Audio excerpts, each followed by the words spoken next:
más. Esta persona fue puesta en el programa de protección de testigos contra su voluntad por 2000 años. Su nombre, Yeshua en hebreo, Jesús en español. Y mi invitado dice que es momento de sacar a Jesús, el una vez llamado Rey de los Judíos, fuera del programa de protección de testigos.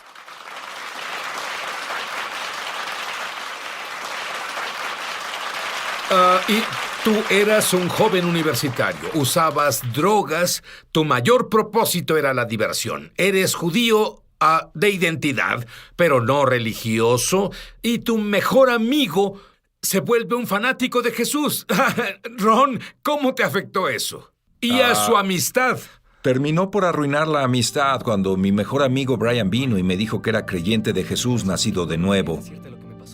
Y la frase nacido de nuevo, ¿qué significó para ti? Significó fanático, significó loco, religioso loco. Y hubo un dramático cambio en su vida. Comenzó a compartir las buenas nuevas conmigo y dije, Brian, soy judío. Y si conozco unas cosas sobre ser judío, es que no creemos en Jesús, o al menos es lo que aprendí. Brian fue muy persistente y un día me dijo, en realidad yo le pregunté, Brian, ¿en realidad me estás diciendo que si no nazco de nuevo como tú? Yo no sabía qué significaba, pero si no nazco de nuevo... Sé que no sabías, porque ¿sabes por qué sé que él no sabía? Yo soy judío también. Y dije... ¿tengo que nacer de nuevo para ir al cielo? Yo no creía en el cielo, no creía, pensaba que tal vez había un Dios, pero ciertamente no lo conocía. Y Brian me miró y dijo, Ron, sí, debes nacer de nuevo. Y cuando dijo eso, supe que era verdad. No sé cómo supe eso, pero me dio el susto de mi vida. Y dije, Brian, no hay nada en la Biblia sobre nacer de nuevo.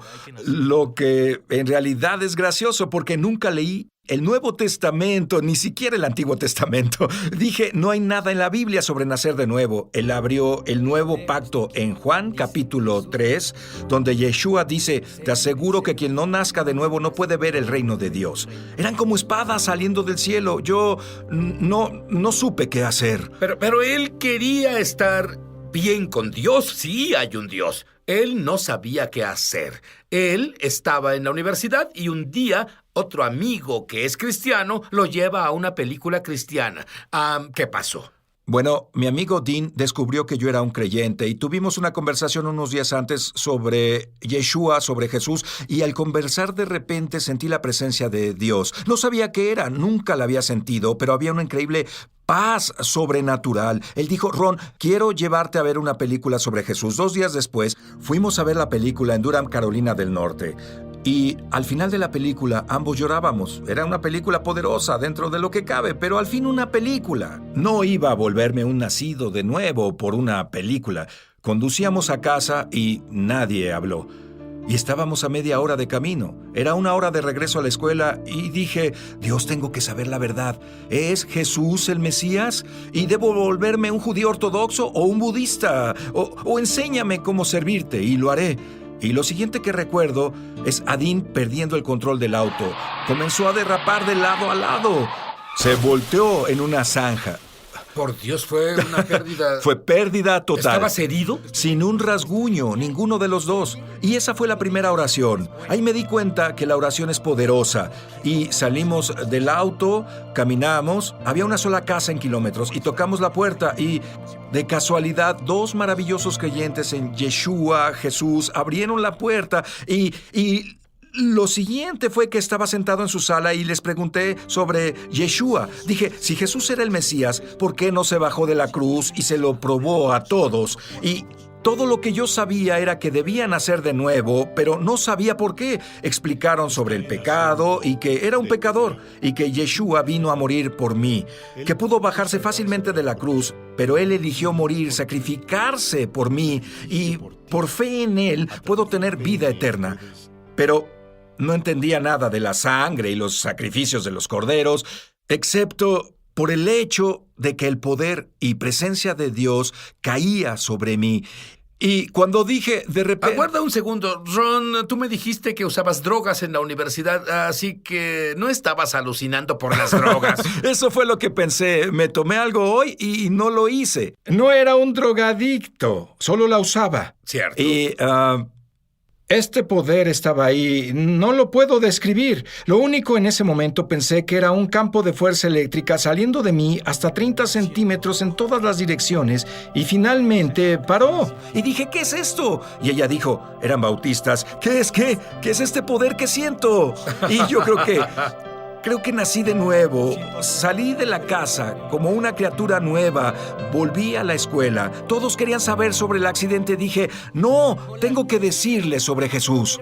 Significa que de inmediato comenzaste a hablar de Jesús. Bueno, es lo que Brian había hecho los últimos 8 meses. Es todo lo que vi hacer y ese fue mi ejemplo. Muy bien, como judío de nacimiento, no entiendo esto. Él dice que Jesús fue al programa de protección de testigos y acaba de salir y quiere decirte quién es el verdadero Jesús. Ya volvemos. Ya volvemos a su programa Es Sobrenatural. Llama gratis ahora en los Estados Unidos, Canadá o Puerto Rico al número que está en pantalla para recibir el libro ungido de Sid Roth, Sanidad Sobrenatural, por una donación de $15. Fuera de Estados Unidos son $10 adicionales para gastos de envío. Pide la oferta número 1346.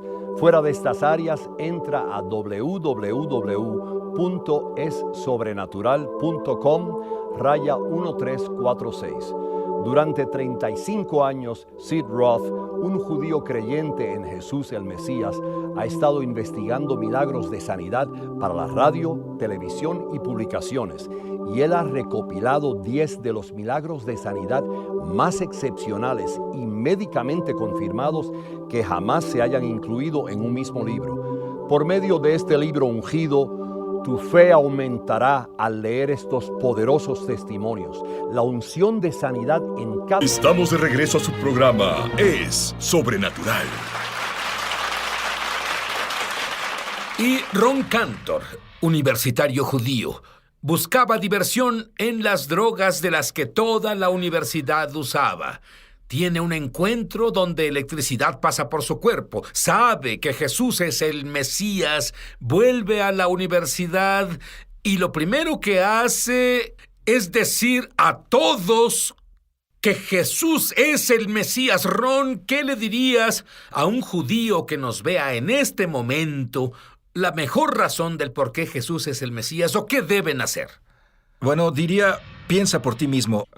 Una de las primeras cosas que los judíos hacen cuando están intrigados con la persona de Jesús Es ir con el rabino, quien busca lo que los sabios y los eruditos antes que él pensaron, pero rara vez alguien piensa por sí mismo. Lo que hice, fui a la Biblia y comencé a leerla por mí mismo. Y verás, descubrí que Yeshua fue en verdad involuntariamente puesto en un programa de protección de testigos y que el pueblo judío en el mundo no entendería que este hombre Jesús, a quien más de 1,000 millones de gentiles siguen, no solo era judío, todos sus seguidores eran judíos. Es más, este es un hecho increíble, Sid. Cuando nací de nuevo en 1983, lo primero que me dije fue, creo que ya no soy judío. Ahora creo en Jesús a través de ósmosis y creciendo en la sinagoga nos hacen creer que no puedes mezclar a Jesús y el judaísmo y... Al comenzar a leer el Nuevo Pacto, todos eran judíos. La primera iglesia entera eran judíos. En los días del Shavuot, cuando el Espíritu Santo cayó en Jerusalén, Pedro, cuyo nombre real era Cefas, que significa roca, se levantó y predicó a miles y miles de judíos. Sabemos que al menos 3,000 judíos ese día se volvieron creyentes, eran creyentes y fueron sumergidos en agua.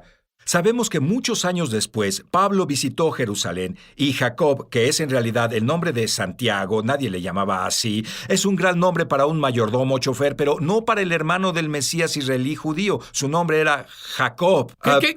Mi Biblia dice Santiago, ¿cómo es eso? Bueno, es porque hay una mala traducción. La mayoría de las Biblias en otros idiomas en realidad lo llaman apropiadamente Jacob. Ese es su nombre. De hecho, el griego para Santiago y Jacob son muy cercanos y cuando los eruditos del rey James fueron autorizados para traducir la Biblia, sustituyeron Icamus por Icabus. Así que... Muy bien, suena como Icabod para mí, pero continúa. Una historia sobre Santiago, Pedro, Pablo y María, que no es una historia judía. Cuando este chico llamado Pablo, quien a muchas personas les enseñan que se llamaba Pablo, quien nació de nuevo y cambió de Saulo a Pablo para deshacerse del horrible nombre hebreo y luego tomar un hermoso nombre cristiano, y claro, no había nombres cristianos en ese tiempo. Pablo era solo un típico nombre romano en latín. Pero él no cambió su nombre. La Biblia dice que Saulo, quien también era llamado Pablo, tenía dos nombres, tal como yo y tal como tú. Como judío crecimos fuera de Israel con un nombre. Mi nombre es Ron, como me llaman las personas en muchos países del mundo. Pero también tengo un nombre hebreo, Hayam, que significa vida, por cierto. Pablo tenía dos nombres, pero este Pablo Saulo llegó a Jerusalén, conoce a Jacob, el hermano de Yeshua. Esto comienza a ser tan judío como algo tan judío se volvió. ¿No podemos ser judíos y creer en él? No tiene sentido para mí. Bueno, así pasó. Déjame terminar rápidamente. Él vino y encontró a Jacob. Jacob dice a Pablo: mira las decenas de miles de judíos que hay aquí en Jerusalén. Han creído y son celosos de la Torá. Hubo un avivamiento judío en Jerusalén, en la gran, lo que llamamos el área del Gran Tel Aviv y hoy Galilea. Es algo gracioso. Dije antes, en 1983, creía que ya no era judío hasta que comencé a leer la Biblia. Pero en el Nuevo Pacto, la gran controversia no era si un judío puede creer en Jesús y seguir siendo judío, era un gentil puede creer en Jesús sin primero volverse judío. Había muchos evangelistas diciendo a los gentiles: quien quiera entrar al reino, grandioso, pueden entrar, pero tienen que circuncidarse y volverse judío. Tuvieron un gran consejo en Hechos capítulo 15, no para decidir si los judíos seguían siendo judíos. Por supuesto, Pedro, Pablo y Jacob, claro que seguían siendo judíos. Tuvieron que decidir: ¿los gentiles primero deben convertirse en judíos? ¿Y cómo fue que todo esto se distorsionó? Y francamente, lo que veo es la diferencia que hace para el pueblo judío descubrir que Jesús es uno de nosotros. Yeshua es hijo de un buen carpintero judío.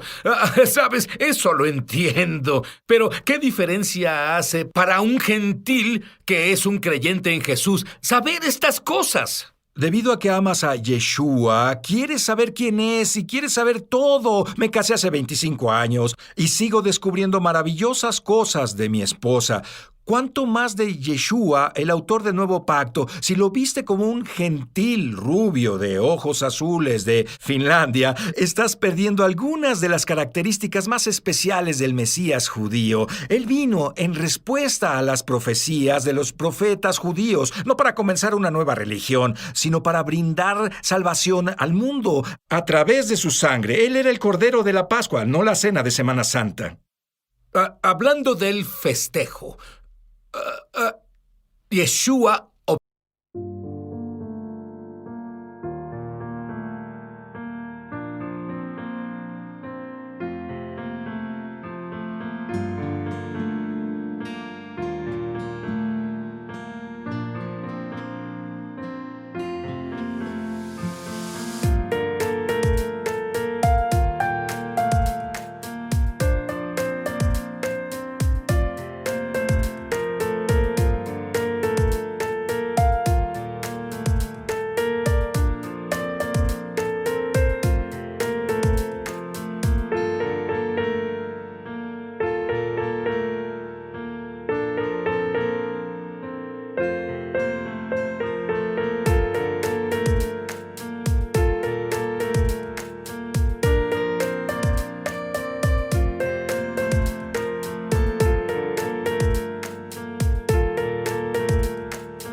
eran judíos. De nuevo ellos serían, volvamos a Hechos 21, Jacob dice a Saulo Pablo, mira cuántas decenas de miles de judíos han creído y son celosos de la Torá. Y cuando ellos celebraron la Pascua, tenían un significado increíble que no tuvo antes y podían ver a Yeshua, el Cordero de la Pascua. Y cuando celebraban la fiesta de otoño, la festividad del tabernáculo, podían soñar con el día cuando Yeshua volviera. Como lo dice en Zacarías 14, pondrá sus pies en el monte de los olivos para pelear por Israel y establecer su reino en la tierra. Y claro que celebran las fiestas. Ese fue el ejemplo de Yeshua. Encontramos a Yeshua en Juan capítulo 7 yendo a Jerusalén a celebrar las fiestas del tabernáculo. Y déjame hacerte esta pregunta.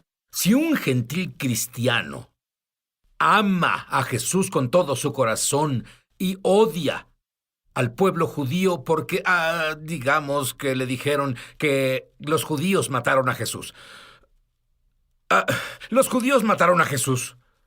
Sí, al igual que los gentiles. Espera un segundo. Si tienes a judíos y gentiles juntos, ¿qué crees que tienes? El mundo entero. Volveremos, no te vayas. Ya volvemos a su programa Es Sobrenatural. Muchos televidentes han dado testimonio de milagros, señales y maravillas y también de sanaciones como resultado de ver eso en www.esobrenatural.com. Estamos de regreso a su programa Es Sobrenatural. Ron, estás explotando muchos conceptos que muchos de nuestros televidentes nunca oyeron. Volvamos con lo que nos quedamos. Dices que los judíos mataron a Jesús, los gentiles mataron a Jesús, así que habla más sobre eso. Bueno, la Biblia es clara. En Hechos 4:27 dice, en efecto, Herodes y Poncio Pilatos se reunieron con los gentiles y las personas de Israel en la ciudad para conspirar contra tu santo siervo Yeshua, a quien ungiste. Eso cubre a todo mundo. ¿Sabes qué encuentro interesante, Sid?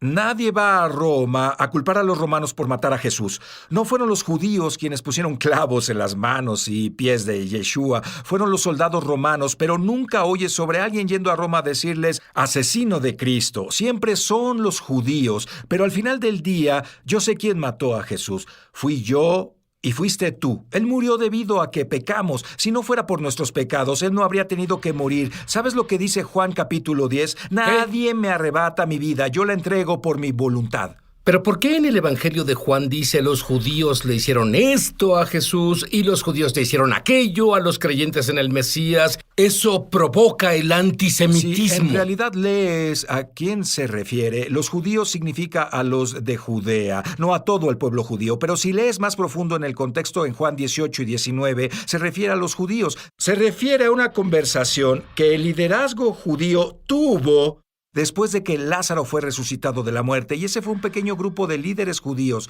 Se refiere a ese pequeño grupo de líderes como los judíos. Típicamente en Hechos, más bien Juan 18 y 19, cuando dice una y otra vez los judíos, se refiere al sumo sacerdote y el pequeño grupo de fariseos que se encontraron con él. Bien, quiero hablar con Ron de nuevo del programa de protección de testigos en el que Jesús ha estado y del que Él está por salir como Yeshua. Y de hecho dice en la cruz en 3 lenguas, Rey de los judíos. Cierto. Y dime, ¿cómo algo tan judío? Pues todo lo que me dijiste es judío. Se volvió lo opuesto al judaísmo. Es tan judío que 3,000 hombres, más mujeres y niños, en el día de Pentecostés Shavuot, fueron bautizados. Pensaron que el bautismo era algo judío. Ellos no dijeron, vamos a entrar a una nueva religión llamada cristianismo y esta cosa nueva. No, el bautismo era judío por todo Jerusalén. Había pilas de bautismo o pilas mikvot a donde los judíos iban antes de llevar sus sacrificios al templo. Y esto se convirtió en algo judío, pero los gentiles se convirtieron al reino rápidamente. Superaron al cuerpo de los creyentes judíos, por así decirlo.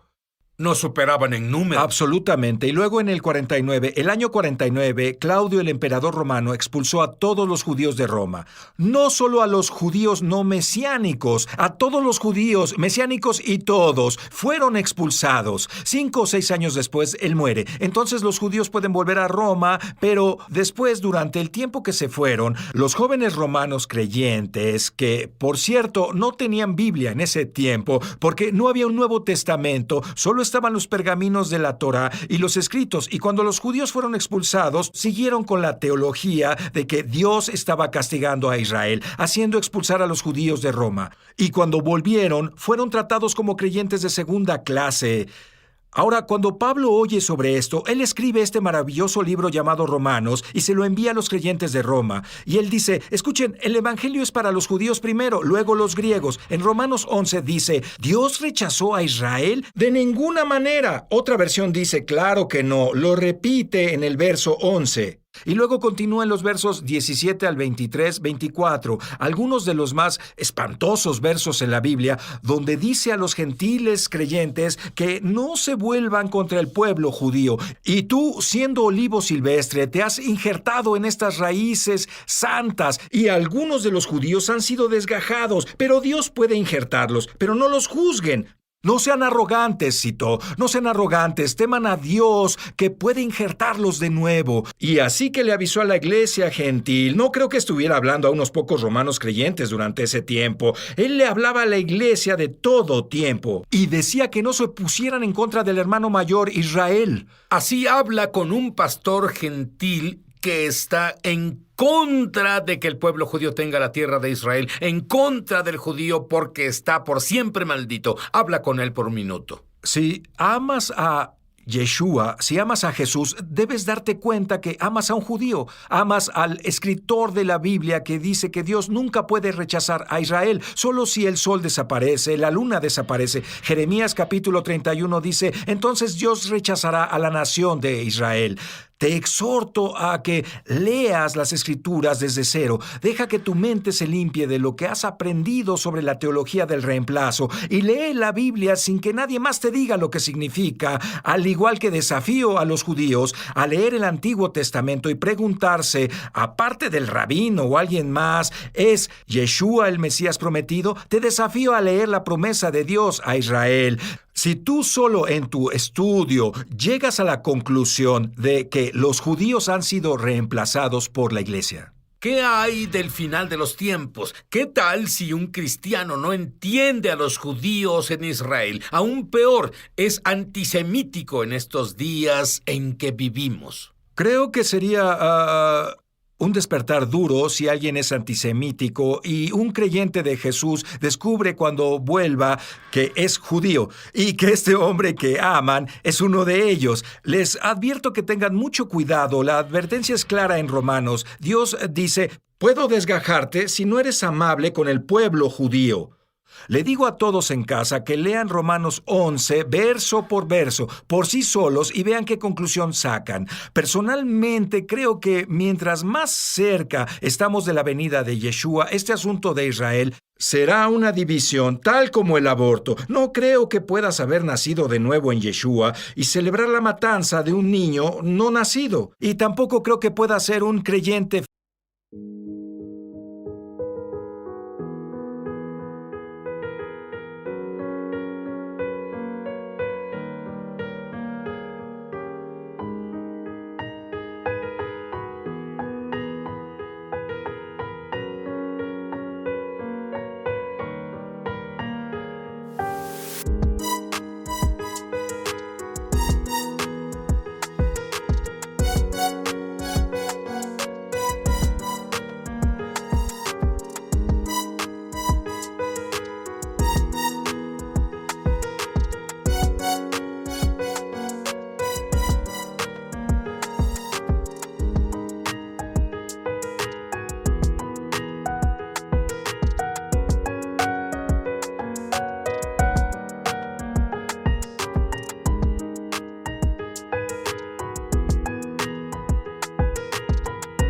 fiel en Yeshua y Dios y decir, Dios está en contra de Israel, Dios juzga a Israel. Y que Dios odia a Israel es lo que muchos de los padres de la iglesia dicen.